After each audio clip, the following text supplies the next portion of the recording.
What's up, Marvelites, and welcome to a brand new episode of the MCUExchange podcast. Yay! Woo! This is episode 5353, guys. I'm your host for this episode. My name is Aaron. Alongside me is Charles What's up?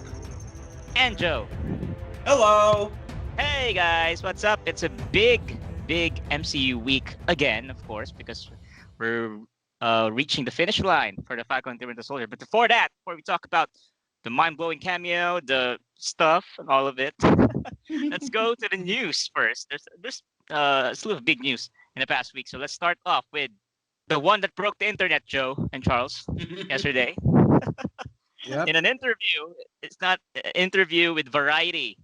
Alfred Molina, Spider-Man 2 actor, confirmed his appearance for Spider-Man No Way Home for the role of Dr. Octavius. And there's a lot to break down. Just gonna run through it so that just to give context about it.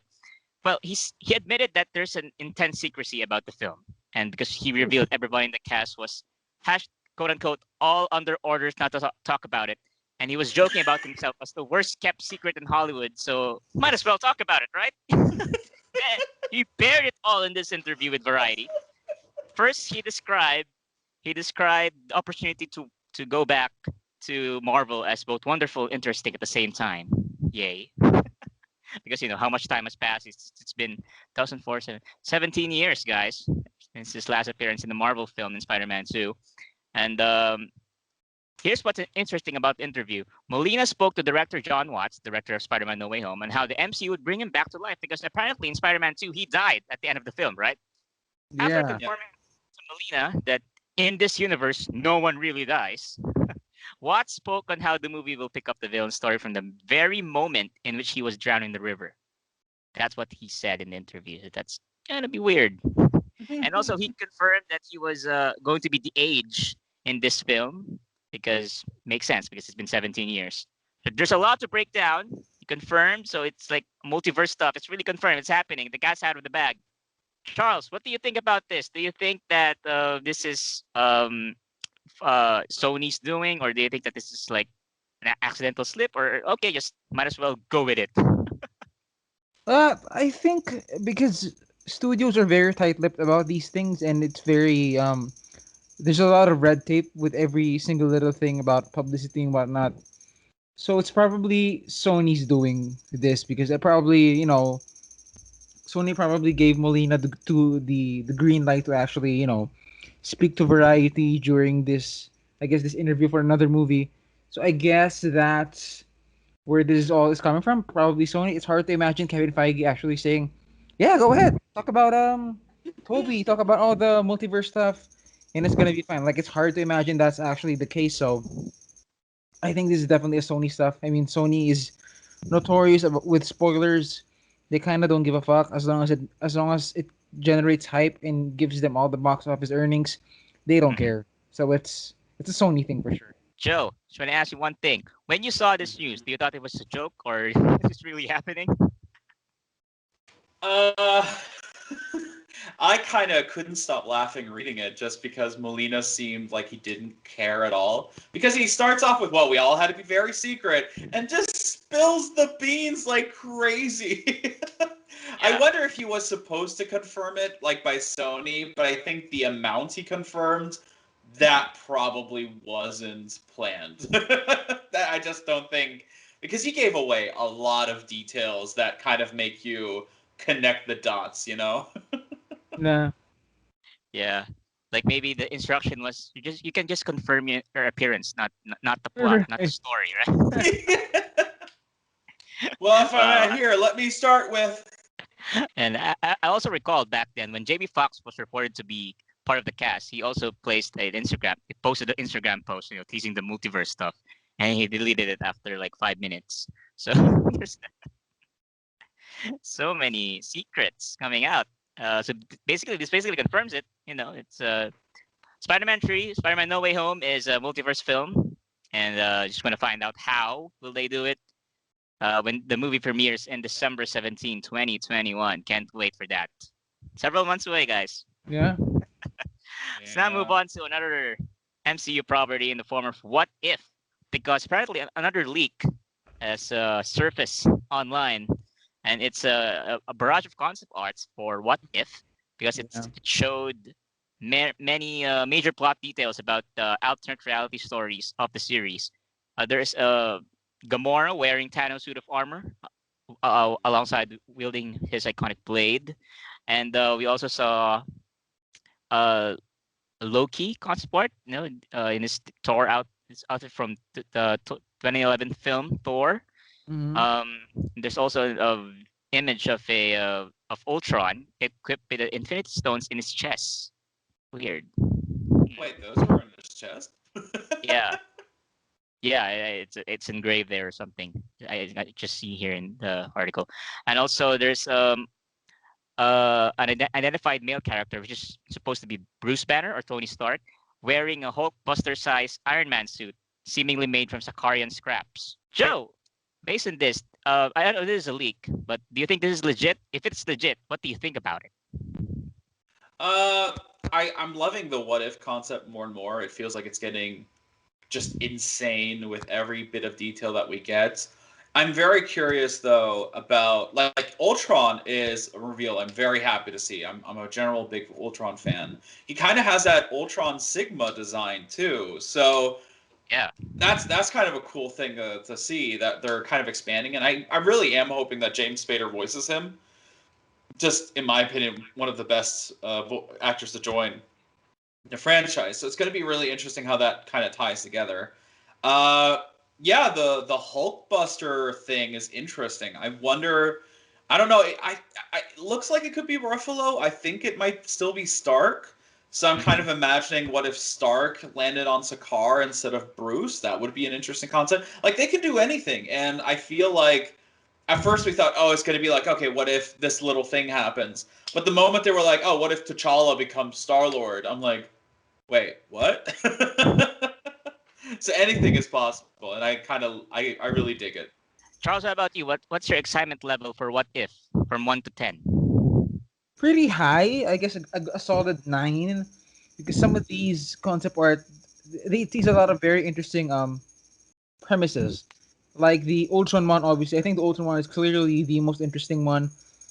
I think everyone feels that Ultron wasn't, fully utilized to the max in Age of Ultron, and the fact that we've never gotten much of him beyond that is it's pretty wild. So seeing him in that, that annihilation um concept art where he's a fucking ruler of an entire alien fleet sounds super exciting. Him with the cape is always like that idea sounds so cool. It's pretty cool that you know we'll see it in the show even though it's animation.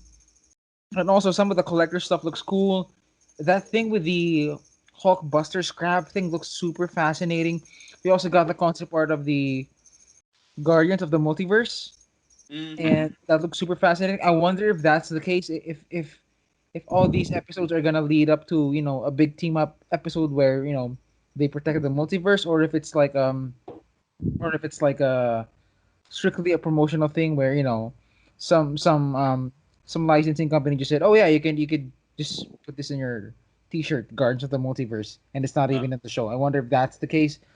But yeah, this idea looks interesting. The Gamora one is super fascinating because like I've heard like me and Charles Murphy have heard some of the stuff that's gonna happen in these episodes, and the Gamora one, what we heard about that wasn't that exciting, but seeing this concept art, it does actually seem exciting that she's actually I mean I guess she's Thanos here in this alternate reality where I guess she takes over Thanos as the Mad Titan, and that was great. She has the sword and whatnot. I wonder how that's gonna pan out, but yeah,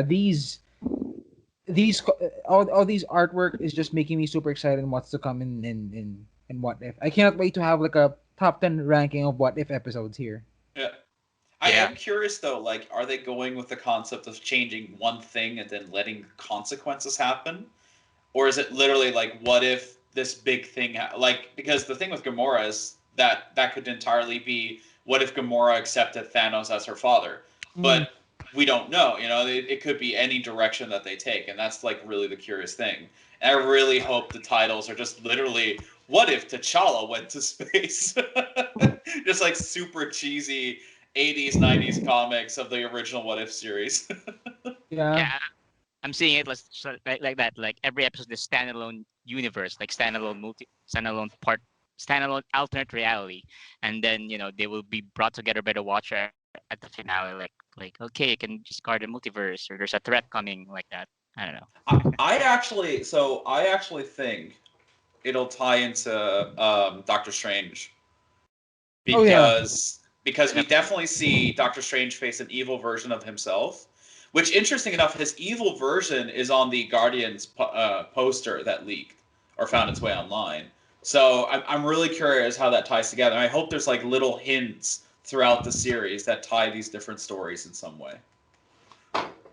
Yeah, maybe that Doctor Strange in the trailer, the good one, is actually the prime Doctor Strange in the main MCU Earth. Oh yeah. I didn't think about that. True, yeah. Yeah, that tie all things together. Like, and when he realizes that, oh, there's a threat in the multiverse, and I must fix it. Yay. Okay. Maybe the what if is the multiverse of madness.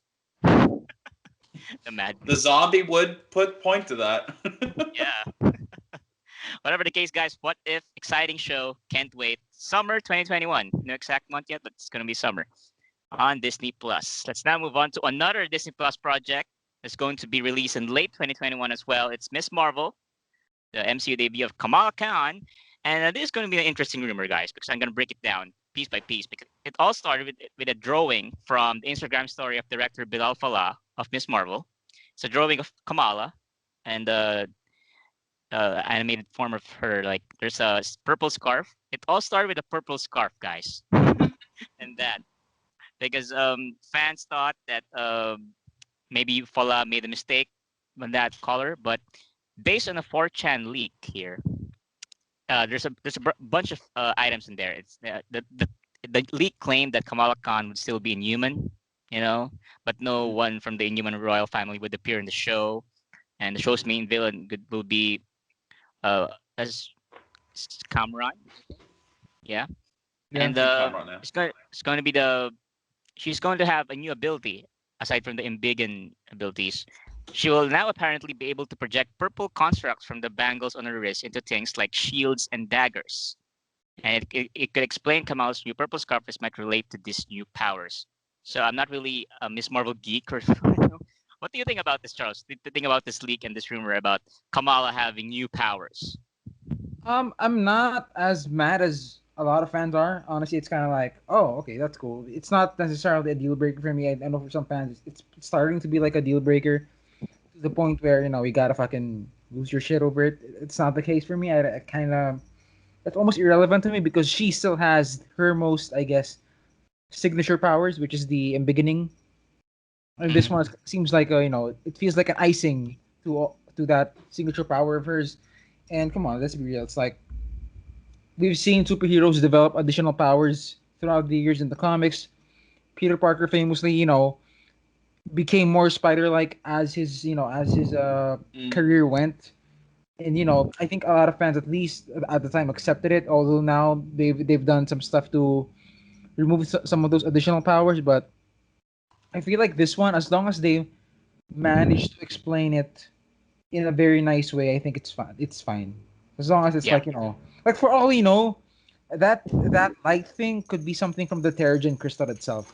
So it's Yeah. like it's not super. It doesn't break the rules of what Miss Marvel needs to be. that's part of the fun of being in the MCU because it evolves, it creates improvements, like from the comic storylines. Joe, how about you? What do you think about this rumor? I mean, at first I was a little curious because why technically are they introducing these powers? Because if you look at a lot of these superhero stories, their abilities commonly have some kind of connection to the overarching storyline, to how they embrace them and stuff like that. It feels like to some degree they're trying to make Miss Marvel stand out a bit more because her embiggen powers are unique, but they still are very similar to Mr. Fantastic's stretchiness in Yes. a certain degree. So it seems like they might either be trying to give her a more distinctive look, which I'm really curious because stretching abilities can look very silly on screen. So I'm very curious how that's gonna, be visualized. But at the same time, like these construct powers, I mean, everyone's making the joke, Purple Lantern, but I think it might tie to something. We see a lot of purple in the sizzle reel. She's wearing a purple sweater. The logo is purple before it turns golden.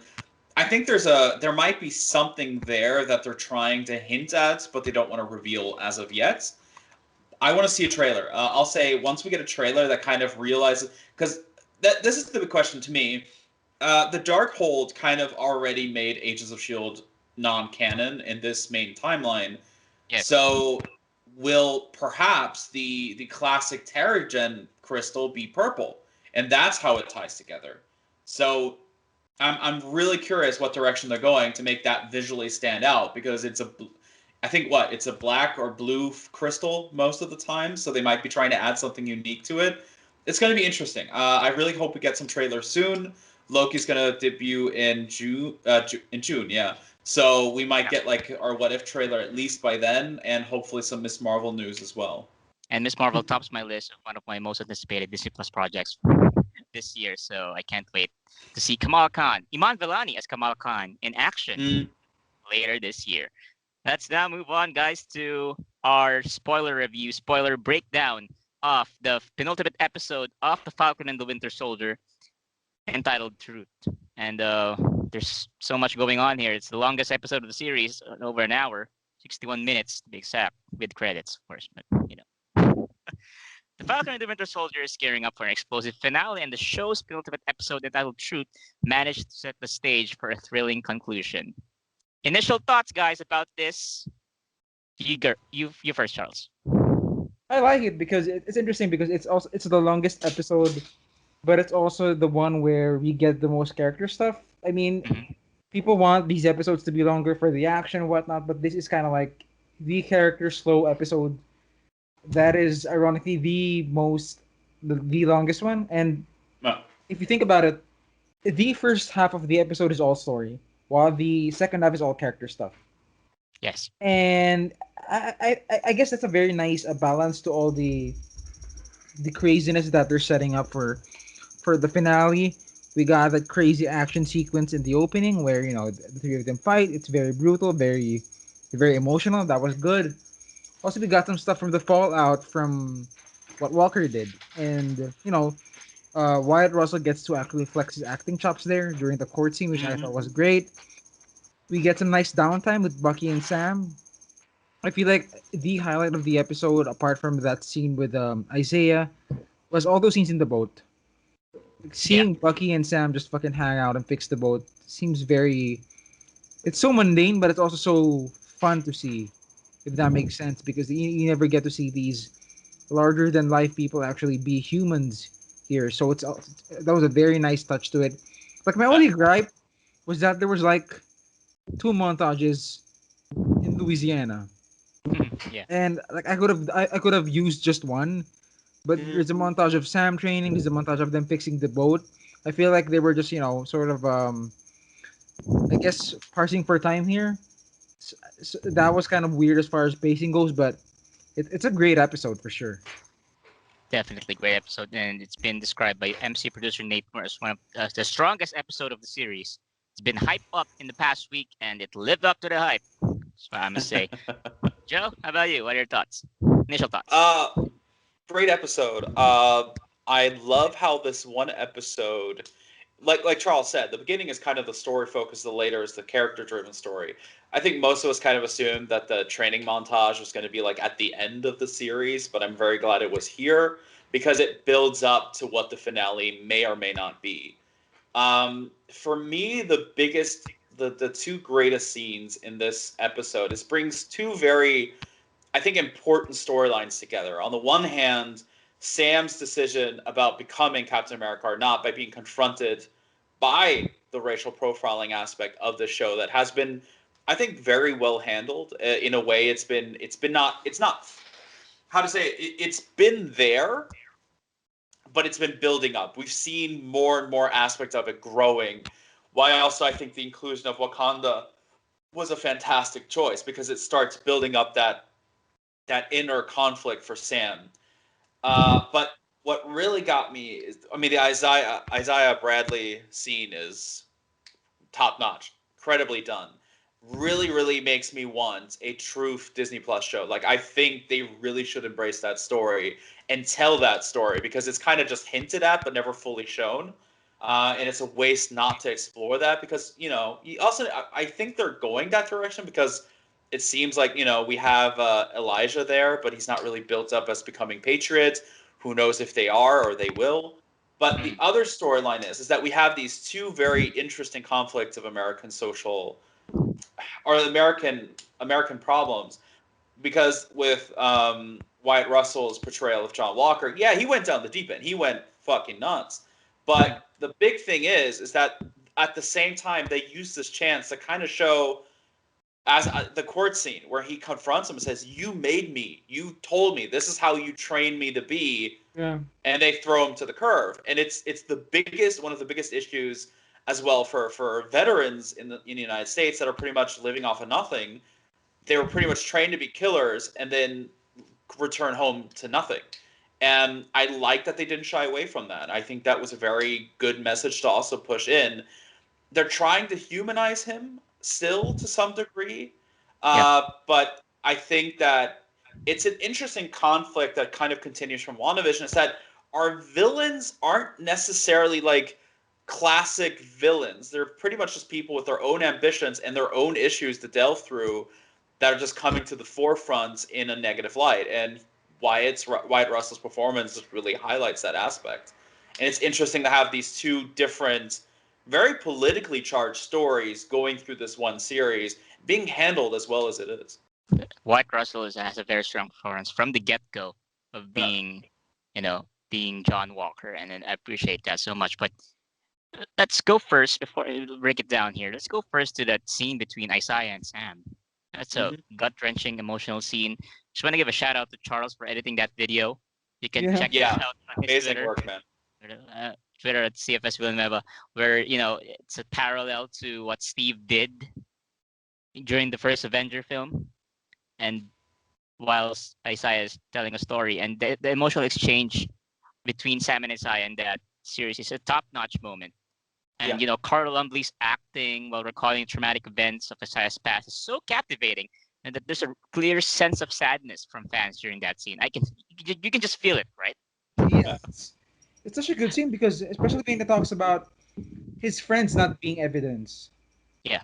The way he said it, it's kind of like, holy shit! It's like these are his brothers. He's not gonna let them fucking just rot in a cell and then get bombed just because some fucking corrupt white man in the army just wanted to hide the evidence. And it's more tragic with the fact that it's like what Isaiah did was like fucking useless because they ended up dying, and Isaiah goes to jail, and he gets fucking used as a guinea, an experiment, a guinea pig.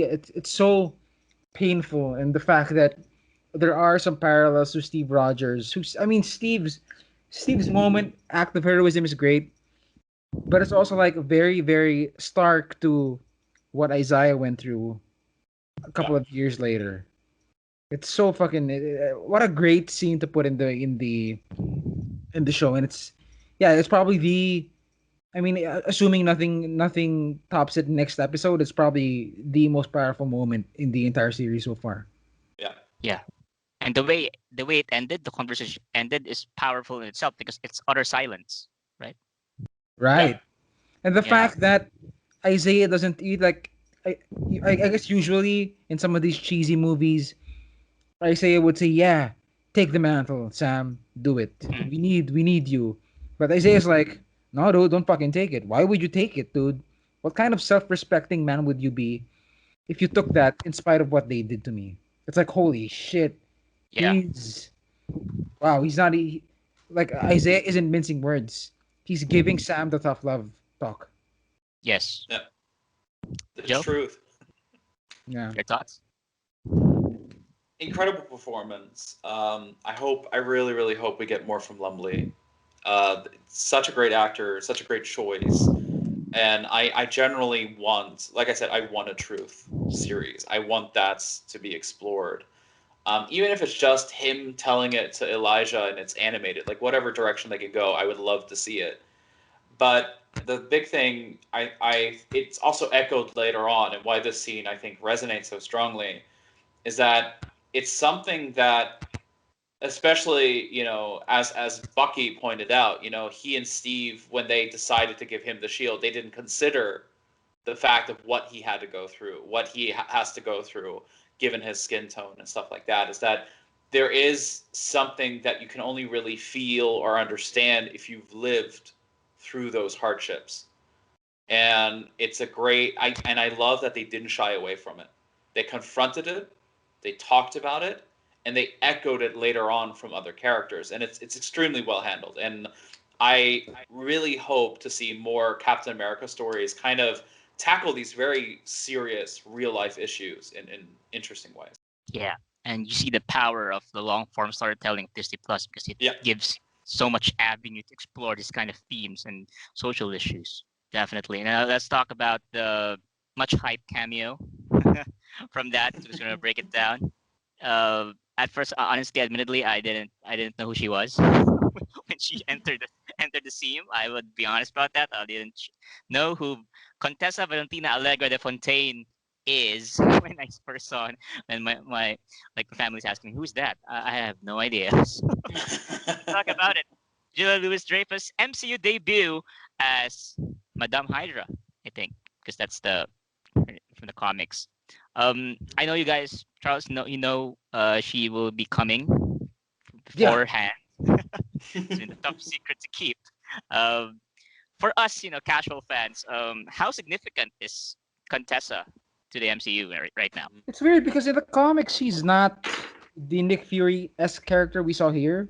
She is someone who is tied to Nick Fury, but she is sort of she had various roles that she certainly wasn't a recruiter for a private army sort of team, Avengers team in the comics. So this is kind of like a new version. Basically, she's a classic Shield character. She was Nick Fury's love interest. She became Madame Hydra at some point.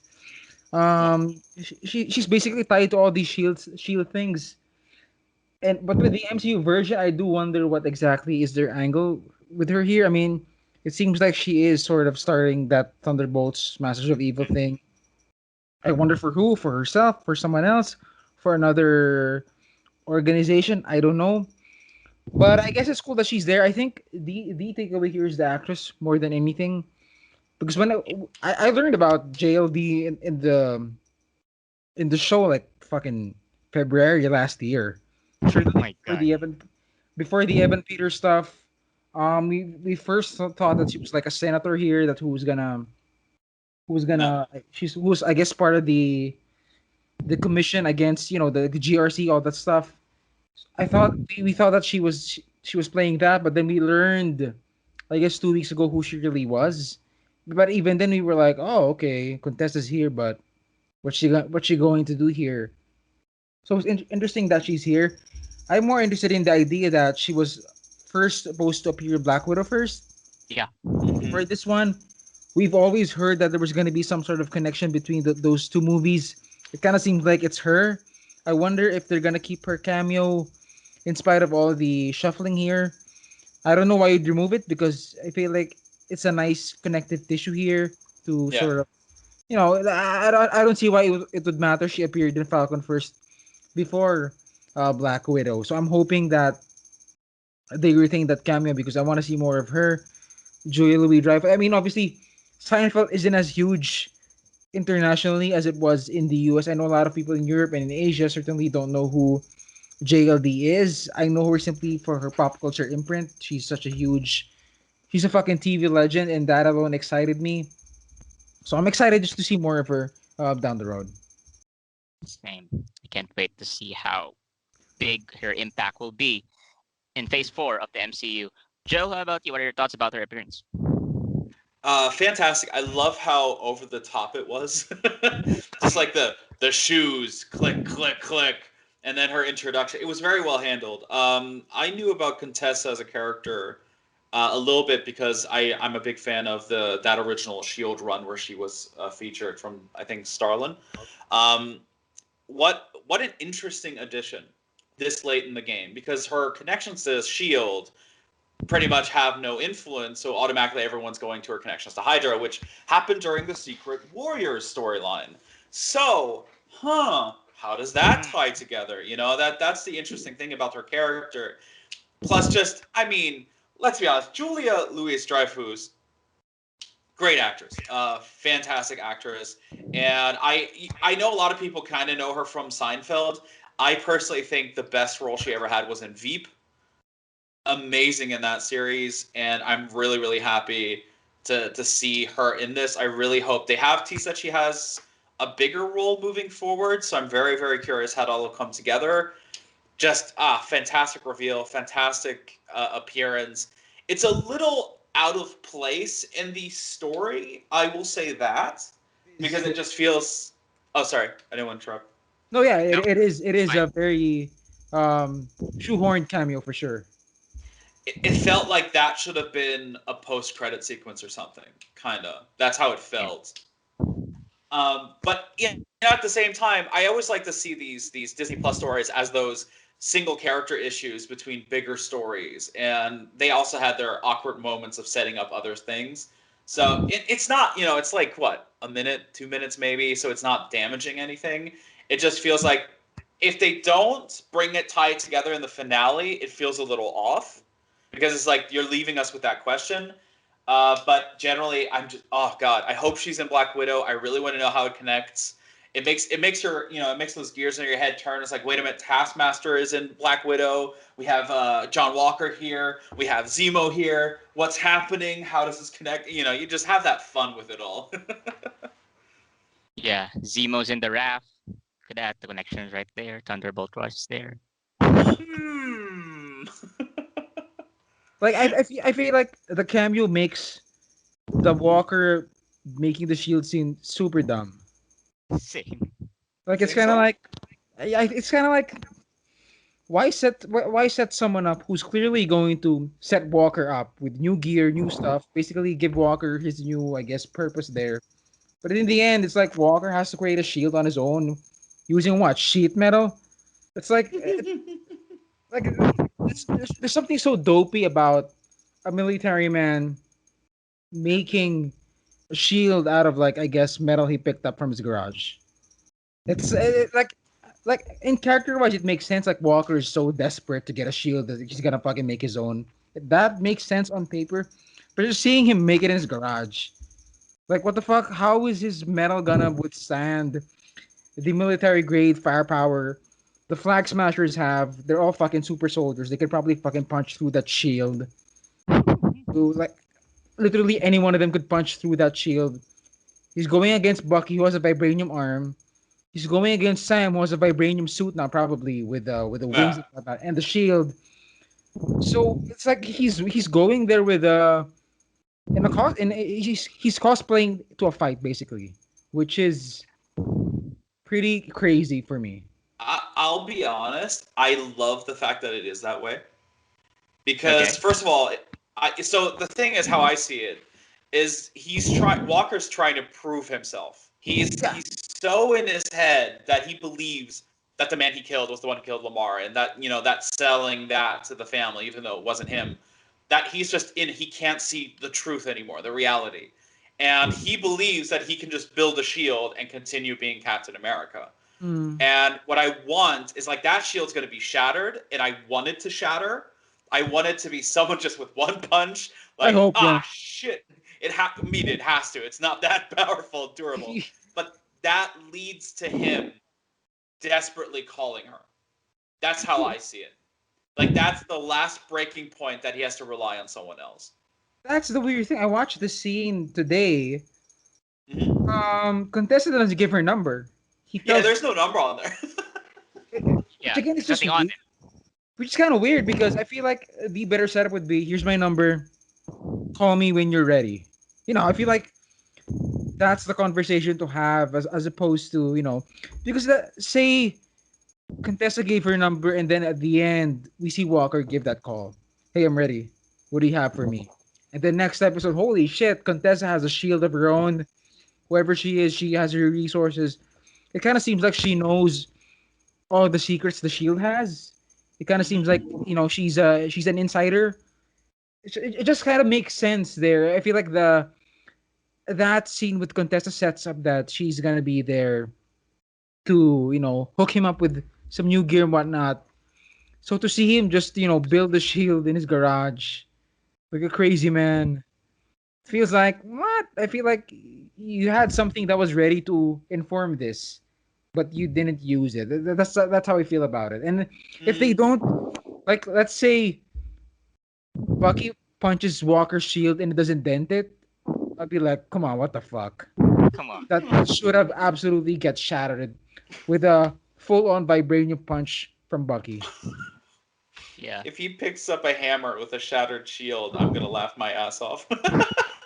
Yeah, it's like so fucking. It has to break. Yeah. Guys, there's a scene in the trailer, the mid-season trailer that was I, released. wait, I didn't watch it, so I don't want to spoil it. Oh, Get okay. spoiled. Oh! I don't watch it. Okay, I'll stop. So what happens is, Please don't. Please don't. All right. Okay, I just found out this tweet, like spoilers, the usual spoilers without context tweet, from Brandon Davis. And there's this image of a Hasbro Captain America shield. Spoilers. Like it's Yeah, like, that Hasbro shield is probably better than the actual what we oh want my god, shield. a tribute to Lemar. There's a tribute to Lemar in there. Lemar. I have to say, I don't quite understand their approach with only the last two episodes having post-credit sequences, because they don't really set up major things in some way or another. This is going to sound stupid, but I do think that Agents of S.H.I.E.L.D. had a bit of a better balance because each episode had like its post-credit sequence setting up a future event for the next episode. And it's kind of weird that we have like it's only the last two for some reason. Wait, what was last week's post-credit one? No, this is the first week. Like, Joe was like, this was the first one.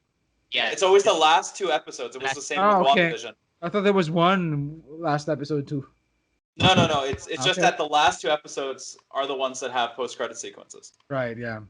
Yeah. It's gonna be like in WandaVision finale, it has two, right? So I believe we're gonna get two again next week. Ooh, yeah.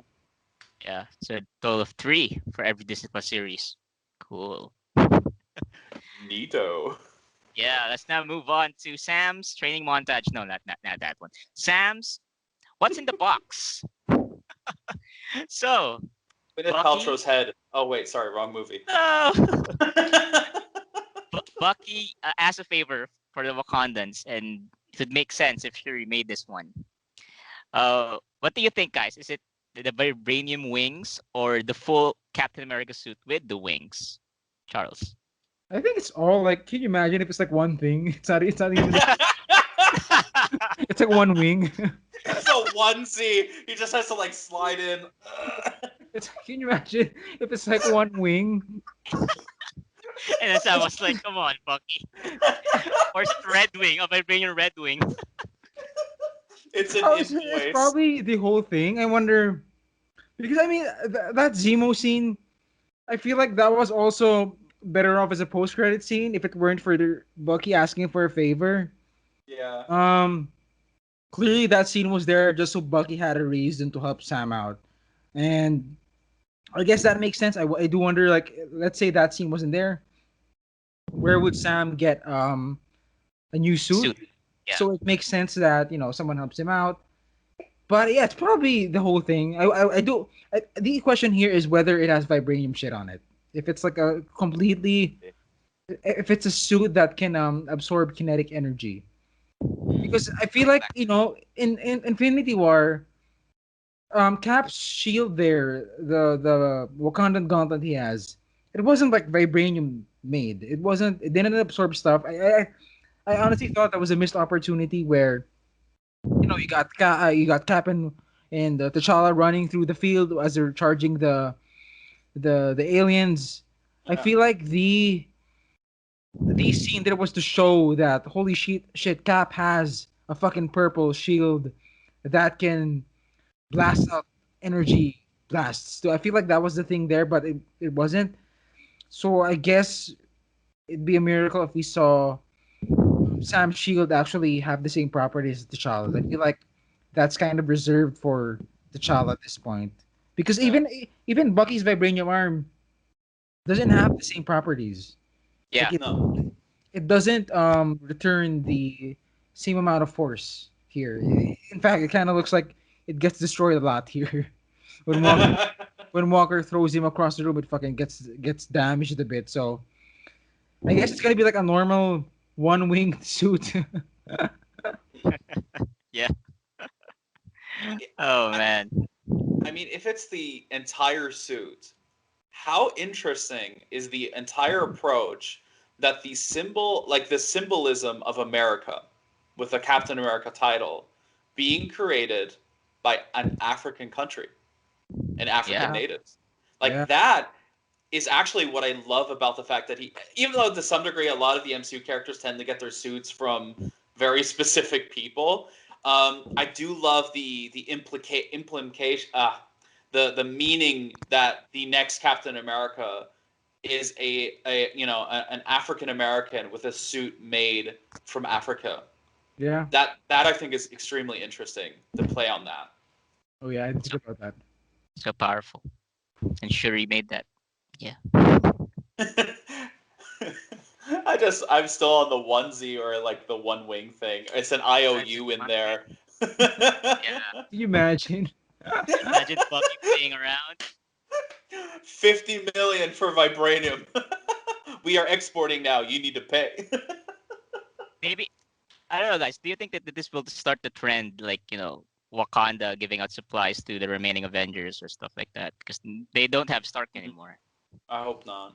Yeah, I wonder who could be like the next, I guess, suit designer here. Now that I'm sure I'm sure Stark Industries is still around with Pepper there, but Yeah. pretty sure Pepper doesn't give a fuck about what Yeah. what Hawkeye's suit's gonna look like. It's not in her job description anymore. So I wonder what's next here for the suits in the MCU. The Tinkerer got hired. Or Keep like answering everyone's phones. what's his name in Daredevil Gladiator? Someone like that. Oh, Gladiator, yeah. Yeah. Oh yeah. Someone who there's a different category for street level heroes and then the cosmic heroes. Yeah. Okay, the suit is for like this and then like that. It's gonna be interesting. It's gonna be addressed in a future Avengers film, I hope. I think. Yeah. Because Doctor Strange can't make suits for for everyone. Yeah, I can't. They just keep knocking. You can make magic. Just make it happen. Yeah. Wanda can create her own, as you can see in WandaVision. So I always love when heroes or characters have the power of creating fabric out of nowhere. Thor.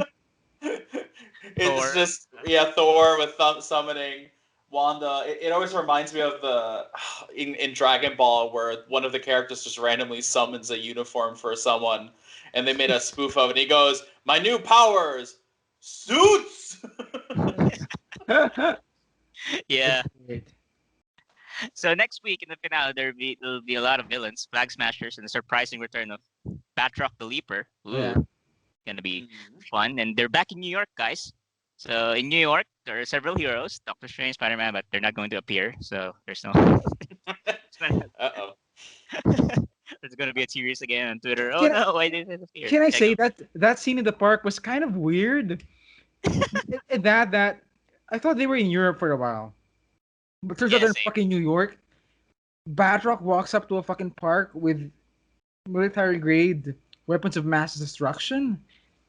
No in one's giving broad a shit. daylight, and it's kind of weird how Carly sends out that text, and then like 100 people gather around. It's kind of like It's weird. where have you seen that ever?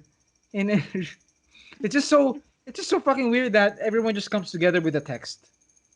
Yeah, like a signal or something. Yeah, it's like I could have done without that moment. Mind control. Flag Smashers. Oh man, Yeah, one of the they don't have a concrete plan. yeah. I guess they just want to bomb it.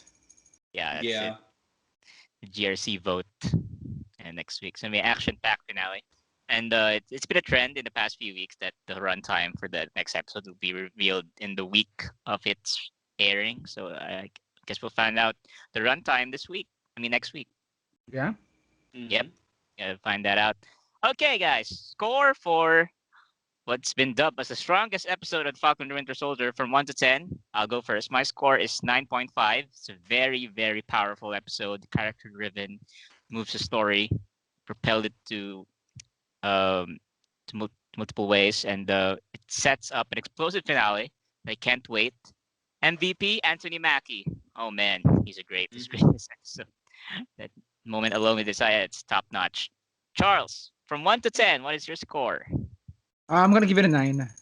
Just for that Isaiah scene alone, it's such a powerful fucking scene. It's the strongest emotional moment of the entire series so far. Yep, 9.5. Joe? 9 here too. Absolutely amazing performances. Some great storytelling, some great character development. Just fantastic all around. Some minor, things that could have been handled, slightly better, but overall, fantastic episode. Yes. And it's a 9 over 10. What about you guys, our listeners? What do you think about the 5th episode of Falcon and the Winter Soldier? You can tweet us twitter.com/MCUExchange. And you can also follow me on Twitter at twitter.com/AaronChino. And you can also follow Charles on Twitter. Follow me on Twitter at CFS Villanueva. And you also follow Joe on Twitter. I'm at that Abel, ThatAberl. Yes, Flag Smashers, John Walker, New Captain America, and Bucky's Redemption. Next week on the Falcon and the Winter Soldier finale. Can't wait to talk about it with you guys. Have a great weekend. Be safe. Bye. Until next time.